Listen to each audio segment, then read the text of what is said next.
जब मनुष्य दुर्गा के सामने हाथ जोड़कर खड़ा होता है, तब अक्सर उसकी आंखें मूर्ति पर टिक जाती है और उसकी चेतना वहीं रुक जाती है। वह देखता है सिंह पर बैठी हुई देवी, हाथों में अस्त्र शस्त्र, चेहरे पर तेज, और मन में एक धारणा बना लेता है कि शक्ति बाहर है, कोई और है, किसी और की है। यहीं से भूल शुरू होती है। दुर्गा का रहस्य मूर्ति में नहीं, उस देखने वाले की दृष्टि में छिपा है। जो बाहर खोजता है वह केवल रूप पाता है, जो भीतर उतरता है वही अर्थ तक पहुंचता है। शक्ति कोई वस्तु नहीं है जिसे पाया जा सके, शक्ति कोई पद नहीं है जिसे अर्जित किया जा सके। शक्ति तो एक स्थिति है उस मन की जो अहंकार से खाली हो चुका हो।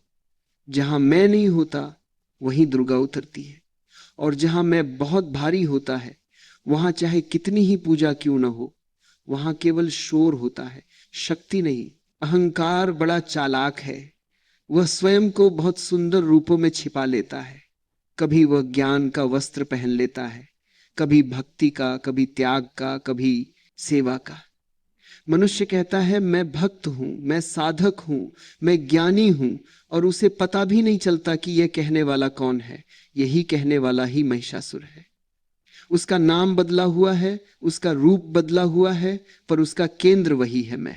महिषासुर को लोग एक पौराणिक कथा समझते हैं, कोई पुरानी कहानी, किसी और समय की घटना। पर महिषासुर कोई व्यक्ति नहीं, वह एक प्रवृत्ति है, वह अवस्था है जहां मनुष्य स्वयं को ही सब कुछ मान लेता है। वह कहता है मैं ही निर्णायक हूं, मैं ही सही हूं, मेरी इच्छा ही नियम है। और यह प्रवृत्ति केवल राजाओं में नहीं होती, यह साधुओं में भी होती है, गृहस्थों में भी होती है, भक्तों में भी होती है। महिषासुर का सबसे गहरा छल यही है कि वह स्वयं को धर्म के भीतर छिपा लेता है। वह मंदिर जाता है, मंत्र बोलता है, दीप जलाता है, पर भीतर से कहता है मेरी पूजा सबसे श्रेष्ठ है, मेरा मार्ग सबसे ऊंचा है। जहां तुलना है वहां अहंकार है, जहां श्रेष्ठता का भाव है वहां महिषासुर जीवित है। दुर्गा का प्रकट होना कोई आकाश से उतरने वाली घटना नहीं है, वह कोई चमत्कार नहीं है जिसे देखा जा सके।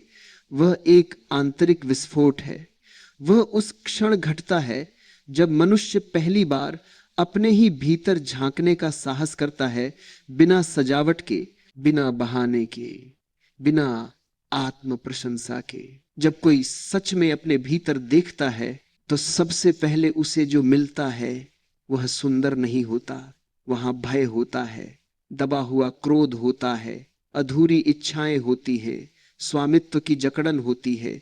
यही सिंह है। सिंह कोई बाहरी पशु नहीं, वह भीतर का जंगलीपन है जिसे मनुष्य ने स्वीकार नहीं किया, केवल दबाया है। और जो दबाया जाता है वही हिंसक बनता है। दुर्गा सिंह को मारती नहीं, वह उस पर सवार होती है। यह अंतर बहुत सूक्ष्म है पर बहुत गहरा है। दबाना और सवारी करना एक नहीं है। दबाने में संघर्ष है, सवारी में जागरूकता है। जो अपने भय से लड़ता है वह हारता है। जो अपने भय को देखता है, उसे समझता है, उससे भागता नहीं, वही उस पर सवार हो जाता है। दुर्गा के हाथों में जो अस्त्र हैं वे हिंसा के प्रतीक नहीं है, वे विवेक के संकेत हैं। वे ये बताते हैं कि शक्ति का अर्थ मारना नहीं, काटना है। अज्ञान को काटना, भ्रम को काटना, अहंकार की जड़ों को काटना। अहंकार को सीधा मारा नहीं जा सकता, क्योंकि मारने वाला भी वही अहंकार होता है। जो कहता है मैं अहंकार को मिटा दूंगा, वह स्वयं सबसे बड़ा अहंकार बन जाता है। इसलिए अहंकार के साथ युद्ध नहीं होता, उसके साथ साक्षात्कार होता है। उसे देखा जाता है, पहचाना जाता है, और जिस क्षण उसे देखा जाता है उसी क्षण उसका आधा बल गिर जाता है। क्योंकि अहंकार अंधेरे में पनपता है, वह प्रकाश से डरता है। मनुष्य अक्सर पूछता है मैं अहंकार कैसे छोड़ूं? यह प्रश्न ही गलत है, क्योंकि छोड़ने वाला भी अहंकार ही होगा। सही प्रश्न यह है क्या मैं अपने भीतर उठने वाले मैं को देख सकता हूं, बिना उसे सही या गलत ठहराए। क्या मैं उसे बस देख सकता हूं जैसे कोई बादल आकाश में तैरता है? जब यह देखना घटता है तब भीतर एक मौन उतरता है। यह मौन बनाया नहीं जाता, यह घटता है। और इसी मौन में दुर्गा की उपस्थिति अनुभव होती है। वो कोई आवाज नहीं है, कोई रूप नहीं है, वो एक स्थिरता है, एक दृढ़ता है, एक अडिग शांति है। पूजा और जागरण में यही अंतर है। पूजा में मन व्यस्त रहता है, फूल, धूप, मंत्र, विधि। जागरण में मन शांत होता है, खाली, सजग, उपस्थित। पूजा बाहर होती है, जागरण भीतर। पूजा में समय लगता है, जागरण अभी होता है। दुर्गा को करुणामयी कहा गया है और उन्हें उग्र भी कहा गया है। यह विरोधाभास नहीं है। करुणा तब तक करुणा नहीं होती जब तक उसमें कठोरता न हो, और कठोरता तब तक पवित्र नहीं होती जब तक उसमें करुणा न हो। जब भीतर का अहंकार टूटता है तो वह सुखद अनुभव नहीं होता, वह पीड़ादायक होता है।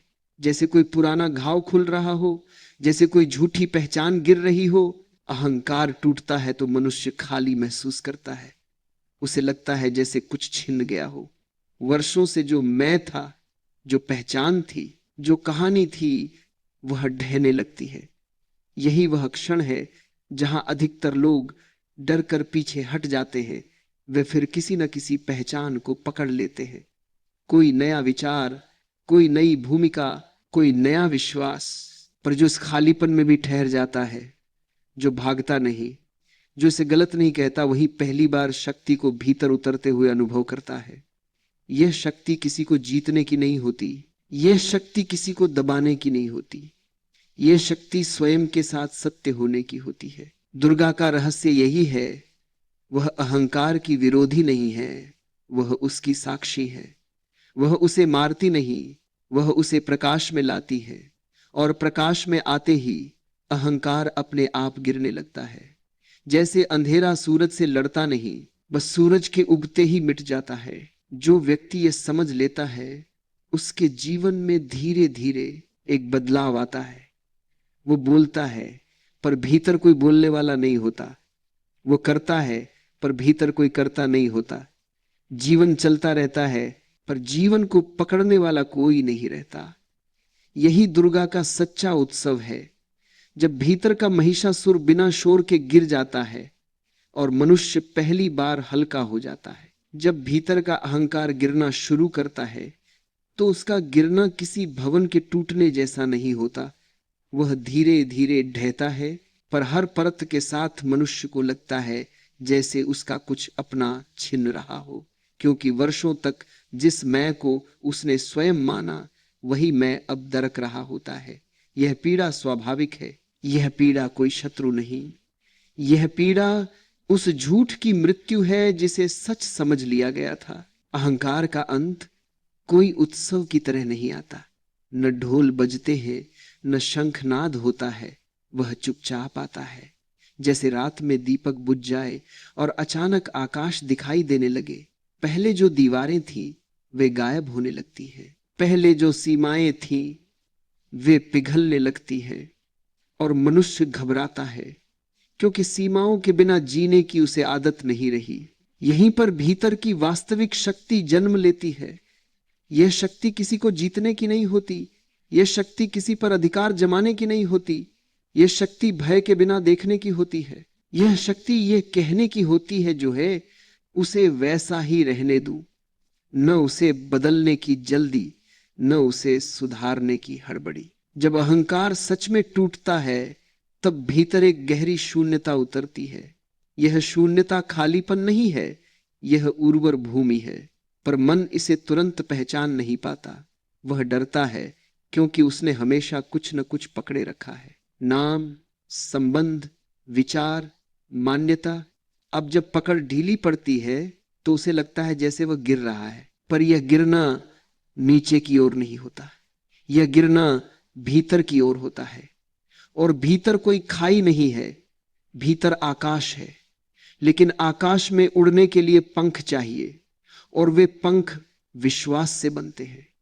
यह विश्वास किसी सिद्धांत पर नहीं टिकता, यह अनुभव से उपजता है। यही वह क्षण है जहां दुर्गा का नृत्य घटता है। यह नृत्य विनाश का नहीं, यह नृत्य पुनर्जन्म का है। जो झूठा था वह गिरता है, जो वास्तविक है वह प्रकट होता है।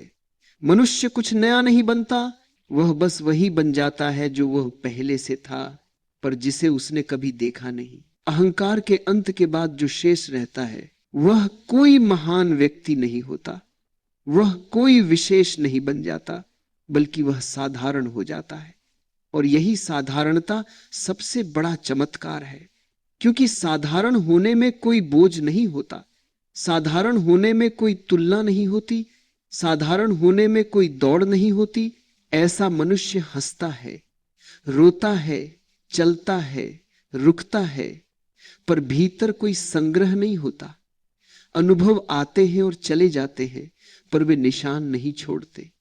पहले मनुष्य अनुभवों को जमा करता था, अपमान, प्रशंसा, सफलता, असफलता। अब अनुभव बस घटते हैं। दुर्गा की शक्ति और प्रेम अलग नहीं है। जहां अहंकार है वहां शक्ति क्रूर हो जाती है, और जहां अहंकार गिर जाता है वहां शक्ति करुणा बन जाती है। ये करुणा सीखी हुई नहीं होती, ये किसी नैतिक नियम से नहीं आती, ये भीतर की सहज संवेदना होती है जो हर जीव को अपना ही विस्तार समझती है। अब साधना कोई अभ्यास नहीं रहती, अब कोई प्रयास नहीं होता, अब बस एक साक्षी भाव रह जाता है। देखने वाला देख रहा है, सुनने वाला सुन रहा है, पर बीच में मैं नहीं है। और यही सबसे बड़ी मुक्ति है, काम करते हुए भी मुक्त होना, बोलते हुए भी मौन में रहना। धीरे धीरे भीतर एक ऐसा मौन बस जाता है जो बाहर के शोर से प्रभावित नहीं होता। लोग आकर कुछ कहते हैं, प्रशंसा करते हैं, निंदा करते हैं, पर भीतर कोई प्रतिक्रिया नहीं उठती। पहले प्रतिक्रिया आती थी, फिर उत्तर बनता था। अब केवल उत्तर आता है बिना प्रतिक्रिया के। यही वह अवस्था है जहां जीवन सरल हो जाता है। सरल इसलिए नहीं कि समस्याएं खत्म हो जाती है, बल्कि इसलिए कि समस्या को समस्या मानने वाला भीतर कोई नहीं बचता। कठिनाई आती है पर संघर्ष नहीं होता, दुख खाता है पर पीड़ा नहीं बनता। दुर्गा का उत्सव अब किसी तिथि से जुड़ा नहीं रहता, वह हर श्वास में होने लगता है। चलते समय, खाते समय, मौन में बैठते समय, हर क्षण में एक गहरी स्वीकृति बहने लगती है। जीवन को जैसा है वैसा स्वीकार कर लेने का साहस। भय अब जीवन का केंद्र नहीं रहता, क्योंकि भय हमेशा मैं के भविष्य से जुड़ा होता है। जब मैं ही ढीला पड़ गया तो भविष्य का भय किसे होगा। मृत्यु भी अब डराती नहीं, क्योंकि मरने वाला कोई ठोस व्यक्ति भीतर नहीं बचता। करुणा अब किसी निर्णय से नहीं आती। कोई यह नहीं सोचता कि मुझे दयालु होना चाहिए। करुणा अपने आप बहती है, जैसे नदी बहती है। कोई पात्र नहीं चुनती, कोई योग्यता नहीं देखती। जीवन पर नियंत्रण रखने की कोशिश समाप्त हो जाती है। पहले मनुष्य चाहता था कि सब कुछ उसकी योजना के अनुसार हो, अब वह जीवन को बहने देता है। वह जान लेता है कि बहाव के साथ चलने में ही बुद्धि है। पूजा अब कर्मकांड नहीं रहती, वह हर क्षण की सजगता बन जाती है। आंखें खोलकर देखना ही पूजा है, मौन होकर सुनना ही पूजा है, बिना स्वार्थ के जीना ही पूजा है। और कहीं कोई घोषणा नहीं होती कि यात्रा पूरी हो गई। कोई भीतर से यह नहीं कहता कि मैं पहुंच गया, क्योंकि पहुंचने वाला कोई नहीं बचता। बस एक गहरी तृप्ति रहती है बिना कारण के।